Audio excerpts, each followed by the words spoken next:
International cricket के लगभग 150 साल के इतिहास में कई ऐसे मौके आए हैं जिन्होंने इस खेल को बदलने में अहम भूमिका निभाई है। खास तौर पर जब बात किसी खिलाड़ी के निजी प्रदर्शन की होती है तो इसमें कई ऐसी पारियां, कई ऐसी गेंदबाजी स्पेल या फील्डिंग में कुछ ऐसा चमत्कारी प्रदर्शन हुआ है जो खेल की पहचान बन गई। करीब 90 सालों से इस खेल का अटूट हिस्सा भारत भी रहा है और जाहिर तौर पर भारत की ओर से इस खेल को बदलने में बड़ा योगदान रहा है। 1970 के दशक में भारत की स्पिन चौकड़ी ने इस विधा को अहम हथियार बनाने और पहचान देने में अहम भूमिका निभाई थी। 1983 में कपिल देव की टीम ने पूरे क्रिकेट जगत को चौंकाकर 2 बार की वर्ल्ड चैंपियन वेस्टइंडीज को हराकर खिताब जीत लिया था। और फिर बारी आती है एक ऐसे टेस्ट मैच की जिसने भारत की क्रिकेट हिस्ट्री को पूरी तरीके से बदल कर रख दिया। बात 2001 की है।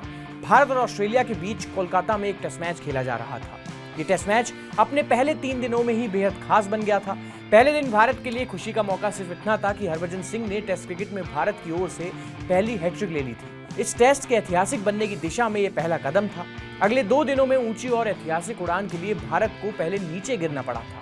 स्टीव वॉ के शतक की मदद से दूसरे दिन ऑस्ट्रेलिया ने पहली पारी में 445 रन बनाए थे। जवाब में Glenn McGrath, Michael Kasprowicz, Jason Gillespie और शेन वॉर्न ने भारत को घुटनों पर ला दिया था। भारत की पहली पारी सिर्फ 171 रनों पर ढेर हो गई और ऑस्ट्रेलिया ने 274 रनों की एक बड़ी बढ़त के साथ भारत को फॉलो ऑन के लिए बुलाया, जो कि बेहद समझदारी भरा हुआ फैसला था।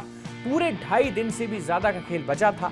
हालांकि यहां से भारत ने उड़ान भरनी शुरू की और इसको पहला दम मिला वीवीएस लक्ष्मण की तरफ से, जिन्होंने तीसरे दिन एक बेहतरीन शतक जमाया और भारत को 4 विकेट पर 254 रनों तक पहुंचा दिया। फिर आया 14 मार्च का एक ऐतिहासिक दिन, जिसने सिर्फ भारत ही नहीं बल्कि वर्ल्ड क्रिकेट इतिहास में सबसे चमत्कारी पारी, साझेदारी और टेस्ट जीत की एक नींव रखी। लक्ष्मण की दी उड़ान को साथ मिला द्रविड़ का। 2 खिलाड़ी जिन्हें इस पारी में एक दूसरे की पोजीशन में उतारा गया था। अक्सर 5वें नंबर पर आने वाले लक्ष्मण तीसरे नंबर पर उतरे थे और हमेशा तीसरे नंबर पर आने वाले द्रविड़ 5वें नंबर पर। फिर दोनों ने वो किया जिसकी कल्पना क्रिकेट की समझ रखने वाले किसी भी शख्स ने की भी नहीं होगी, जिसकी उम्मीद खुद भारतीय टीम को भी नहीं थी, जिसका यकीन खुद द्रविड़ और लक्ष्मण को भी नहीं हुआ होगा। जिस ऑस्ट्रेलियाई गेंदबाजी आक्रमण ने सिर्फ 1.5 दिन के अंदर भारत के 14 विकेट गिरा दिए थे, वो पूरी तरीके से पटरी से उतर गया था। बिल्कुल बेदम, पूरी तरह पस्त और ढेर था।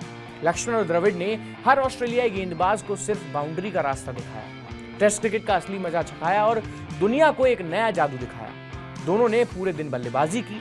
पूरे दिन एक भी बार ऑस्ट्रेलियाई टीम विकेट हासिल करने के करीब भी नहीं आई। लंच ब्रेक तक भारत के 450 रन बन चुके थे। लक्ष्मण 171 रन बना चुके थे और द्रविड़ भी हाफ सेंचुरी लगा चुके थे। दूसरे सेशन में भी इन दोनों ने अंगद की तरह अपने पैर जमाए रखे और इसी सेशन में लक्ष्मण ने एक यादगार पारी खेलते हुए डबल सेंचुरी पूरी की। ये लक्ष्मण का पहला दोहरा शतक था। वहीं द्रविड़ ने भी शतक जड़कर पूरा साथ दिया और भारत 500 रन के करीब पहुंच गया। आखिरी सेशन में लक्ष्मण ने इतिहास रच दिया। लक्ष्मण ने सुनील गावस्कर के 236 रनों के भारतीय रिकॉर्ड को पार किया और टेस्ट में भारत की ओर से उस वक्त की सबसे बड़ी पारी खेलने का रिकॉर्ड बना दिया। द्रविड़ ने भी 150 रन पूरे कर दिए थे और दोनों ने 350 से ज्यादा रनों की साझेदारी कर डाली। 14 मार्च को उस दिन द्रविड़ और लक्ष्मण ने लगभग 7 घंटे बल्लेबाजी की और 335 रन जोड़े और नाबाद लौटे। भारत की बढ़त 315 रनों की हो चुकी थी, जो भारत को हार से बचाने के लिए काफी थी। लक्ष्मण 275 रन बनाकर नाबाद रहे और द्रविड़ भी 155 रन बनाकर डटे हुए थे। इस एक दिन और साझेदारी ने आने वाले सालों के लिए भारतीय क्रिकेट में आए बड़े बदलाव की नींव रख दी।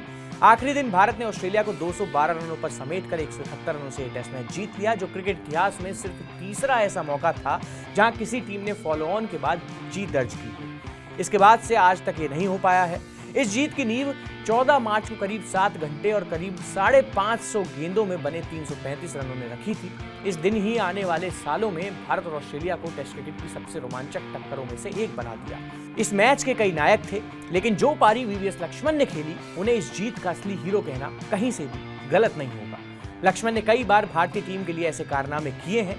आज उन्हीं वीवीएस लक्ष्मण का जन्मदिन है। हमारी तरफ से उनको हैप्पी बर्थडे।